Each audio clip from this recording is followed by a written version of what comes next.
The other end of the table, of course, still a very much title race on, with Manchester City beating Newcastle yesterday. Pep Guardiola has told his players to go and enjoy themselves.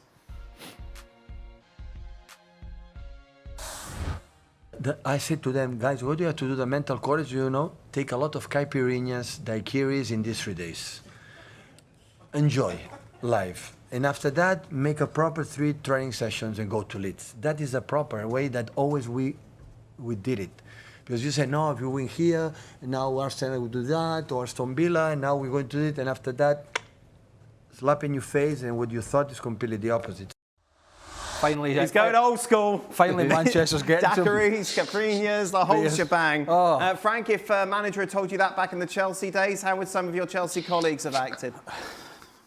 Yes, it happened with Ruud Gullit, Craig's best friend, where I was injured and I was thinking too much. He said, you know what, we get out, we're going to go to a nightclub, we're going to drink, we're going to enjoy, and tomorrow's going to be another day. Well, that's, the old-time spirit. And Craig, Jurgen, and Stevie exactly know that, where sometimes you have to forget about it, where there's going to be too positive or too negative. Forget about football, just enjoy your friendship and get drunk if needed, and go back the day after and work hard. You're forgetting one thing, Dan. Go on, Stephen. Nobody ever told us to go and enjoy ourselves. We absolutely knew how to do it. Right, I see. We didn't need to manage it. And by the way, those drinks that Guardiola was talking about. Yes. No, you couldn't have ordered one of those in the Liverpool. Ronnie Moran would have had a go. You can't figure him out though, can you? What, Pep? Yeah, there's like too many games. The players are tired. Now he's going. Get drunk. Go and switch off. Jurgen, are you on Pep's side here? Absolutely. When I came to Spurs, we played the first friendly game in Ireland, and after the game we won it 1-0, and he came, and basically Ozzy Adil is the manager, and he gave everybody £20 to go out and drink. Yes. I said, what, you gonna give me now £20 to go out and drink? And so we ended up obviously having a good time. As a manager, how careful do you have to be with your words, though, Jurgen? Or is it kind of different with the players nowadays compared to this lot? I think it's a bit different nowadays because of obviously social media, and the cameras are all over the place. It's not that easy for the young players to go out and have a couple of beers, too many maybe here and there. It's totally fine. But it's good. It's good for the team spirit. It's good for the camaraderie. And especially now when you fight a battle against relegation like Spurs is doing now, it might be not the worst to go downtown into the city in London and have a good night out, the whole team with their wives or whatever they want to do, because it just builds camaraderie, and they need a lot of energy and a lot of good team spirit now. Frowned upon now, isn't it, I suppose? To be in that kind of... remember looking back, talking about the modern day footballer, and I suppose here is the effect it can have, is Jack Grealish had his best ever season. When they won the Champions League, they won the league, he made the big move from Villa. I think it was his second season. And after his trip in the summer with England to the Euros or the World Cup, can't remember which one it was, he's a player who enjoys himself.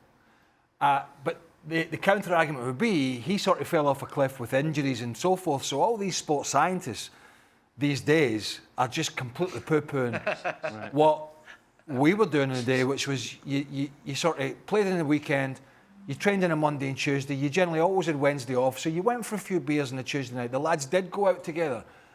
And there's no team that has ever been successful, I don't think, in any sport without having the camaraderie and the team spirit, because as soon as that breaks, no matter how talented you are, as soon as that sort of bond breaks between the dressing room and there's a bunch of bad apples and you don't mix and you basically just see each other at work and that is it, that's a recipe for disaster. So that although people turn their nose up at the sort of drinking culture, and it certainly has changed for the better, the camaraderie side of it, going out and playing golf or doing whatever, or going for dinners or going for a few beers within reason, you still have to do that, right, to keep that sort of togetherness in the dressing room. That will never change. Never change. Jurgen, I imagine that has to be quite organic as well. You can't have a manager all the time forcing you to go and do team building activities. This is something that the players kind of find within themselves. Is that fair? Yeah, I think one part is that the players organize themselves and going out and having a good time. The other thing is also the management, so meaning a manager and his coaches, they're trying to push that. They're trying to give them option ideas and stuff, and I think it's really, really important. Maybe in a club team, not as necessary, so often because you see each other all the time, every day. But in a national team environment, definitely it's important that they go out, that they have things to do, that they're not just sitting in their hotel rooms, and build this camaraderie that at the end of the day is decisive for success. If we'd been waiting on Wim Jansen to book our long weekends to Dublin, right, we'd waiting. We'd never have made a trip. For good reason. A huge 3 points for Liverpool considering their chase for the Champions League. More problems for Nottingham Forest, of course, we mentioned before, very much flirting with the relegation zone. Frank Leboeuf with us. Frank, I promise I'll come to you in a minute. Stevie, overall, as a Liverpool fan, this just was very lucky, I suppose. I tell you what, it's getting harder and harder game after game. I'm glad that Arne came out and was honest. Yeah, he said the first half was the worst he's ever seen from them. 100%. I mean, it really was. And because of Alisson, Konate and Van Dijk, that's why it was 0-0 at half-time. And Forest. Yeah, well, Forest missing that particular chance with Hudson-Odoi. But Alisson's come up with a save. And Konate had his best game of the season, no question. So that 3 kept Liverpool in the game. I have never in my life seen Liverpool giving the ball away so much. Yes, again, credit Forest putting pressure on, but still, not acceptable. And it could only get better in the second half, and it did. And they did create chances. We saw there Jones could have scored. Ekitike, as Craig said, absolutely should have scored. And they get a little break at the end with McAllister. But the truth is, if you're Forest, how did you lose this game? Yeah. Like Liverpool, thanking the lucky stars, but sometimes you get a bit of luck and you take it when it comes. I think for how Liverpool, could they be so bad in that first half, Craig? Like, how do you explain that? They've got something to play for. I think pretty easy. I think it's pretty easily explained because they've been so mediocre all year that I'm not surprised. I'm not surprised that Gravenberg and McAllister and Salah again. Yeah. The list goes on, and they did defend better today, which has been a big struggle for them all season. But I don't think any performance... I think the surprise performance is when Liverpool put a really good one together. Aye. That's where the surprise comes. That's true, aye. This season, it's like, where was that? Yeah. The unsurprising thing is this, as bad as it was. And I think the lucky side for them is that if they cough that ball up as often as they did today, against a side that's not as toothless going forward, which is Forest's big problem. They're a very well organised side. They've got some good players. But in the final third, Chris Wood has been out for a while, who's hardly like, a superstar. But they're absolutely crying for him to be back because they need somebody to put it in the back of the net. And had they played a team today with a bit of nous and a bit of guile in the final third and a finisher, Liverpool, that game could have been over at half-time. So luckily for them, it wasn't. What surprised me was after the final whistle, I looked at the table and they're still 6 with 3 points. Yeah. That tells you how tight it's going to be. In fact, if they missed out in Champions League football next year, I wouldn't be surprised. I would not be surprised. Yeah, this leaves them level on points with United and Chelsea. Frank, how as a player do you explain that first half when there is so much at stake? They didn't play midweek, did they, Liverpool? They weren't in the Champions League. No. You've had the week to prepare for this game, yet you come into this and you're just so lacklustre. That's unbearable for me in the way that, as you said, they should be prepared for that. And you play against a team fighting for the relegation. You try to get into the Champions League, so you should be, at least if you're not good, you should be dominating, which wasn't the case. What good thing, we've been so critical towards Van Dijk and Konate, and they've been absolutely very good, especially the first half, and Stevie alluded it. It's because of them that it was only 0-0 at half-time. But sometimes life is not fair. When you see how horrendous some players have been, and I'm highly ranked that player that I'm going to mention, McAllister. I think he's a world-class player and he's a World Cup champion. And he showed since he's been at Liverpool that he's a very influential player. But today was the worst game ever that I've seen McAllister on. But he scored the goal and made the 3 points in the pocket to Liverpool. That's for me saying why football is not fair. Because Liverpool never should have gotten the 3 points. A draw, let's say, would have been fair, especially the second half where they readjust some stuff. But really, that was so poor. That was so poor. But you know, Chelsea is the same, play the same way.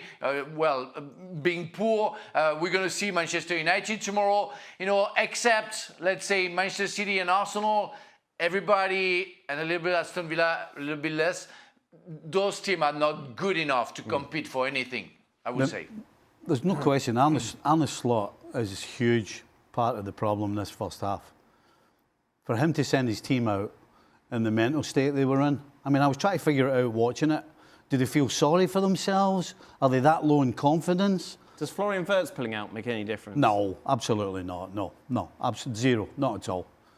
This to me, yes, the players have to prepare for the kick-off, for the whistle to go and be ready. But the manager and his coaching staff have to smell in the dressing room that something's not quite right. Okay. You're not telling me that they were all in the dressing room and there was a lot of energy and everybody's discussing where they should be and what they should be doing, and then you walk out and do that. That's generally a quiet dressing room that starts a game like that. And that's down to the manager to smell it, see it, and do something about it. Because clearly they weren't ready for the game. I mean, the Florian, I'd like to know, but Stevie, Go on, Frank. Stevie, I just want to say something, you know, because you're talking about Arne Slot. How come? And it was a very good decision. He kept McAllister on the field. He was losing so many balls. He wasn't into the game, and he kept him. And lucky for him, McAllister scored the goal. But you would have been the coach. Would you have kept McAllister? I don't think he had any choices. He already switched Curtis Jones from the middle of the park to right back and moved Szoboszlai from right back into the middle. And then you look at the bench, I don't think he had another choice. Right. He didn't have another midfielder on the bench. So, yeah, I agree McAllister in particular wasn't at his best, even though he got the winner, but I don't think Slot had any choices. Goes into the same pot here. Away from home, Nottingham Forest, fighting. I mean, if I'm wrong, I'm wrong. But he was feeling his back a little bit, wasn't quite 100%. What do you mean not quite 100%? Were you 80%, 90%, you're right to play? I mean, most players, I believe he went out for the warm-up, right? I believe. I think so. I don't know. Yeah, that's where he got hurt. Yeah. I mean, I don't know, is there a mentality at Liverpool like that, as Stevie said, feeling sorry for themselves, maybe low in confidence, feeling a little niggle, don't want to play, it's going to be a bit of battle today at Forest. Is there a bit of that creeping in? I don't know. Maybe I'm completely wrong about that. But I know from our perspective, if we went out to the warm-up, it'd have to be something that completely goes. Right. You'd have to have done your hamstring in the warm-up, or your calf keeps going, and you can barely get off the field. If it's a little knock, and you're playing, unless you're thinking long-term, well, you say to the manager, I don't want to miss this Champions League games coming up eventually, they've got a bye at the moment. Maybe there's a little bit of that. So they're saying basically he was nowhere near 100%, is what Slot's saying after the game. So maybe he was risking him and then he just went, nah. He was nowhere near 100%? Yeah. Anyway, they won the game, but they did. I would. Nobody's at 100%. I would. When you see things like that, unless it's something absolutely concrete that you can't play. It was a bit like the Ralacenso thing in a Real Madrid game a couple of weeks ago. He said he wasn't fit to play, and they had no bodies, and he was asked to play. He said, "Well, if you ask me to play, I can play." Yeah. So it's like, you know, are these players, some of them, willing to put themselves in a difficult position for a manager and a team that are in a difficult position? That would be one of the questions, I think, going forward. A lot more on... Craig, have you ever played, Craig, have you ever played at 100%? No. In your game? That's what it is. I played the game at Celtic away from home, and I didn't even go out for the warm-up because my back was so... Poor Florian, he's got backache. Leave him alone. Oh, he's got a little backache. Where did that come from? Soft. Gaffer Joy, here we go. Don't start on...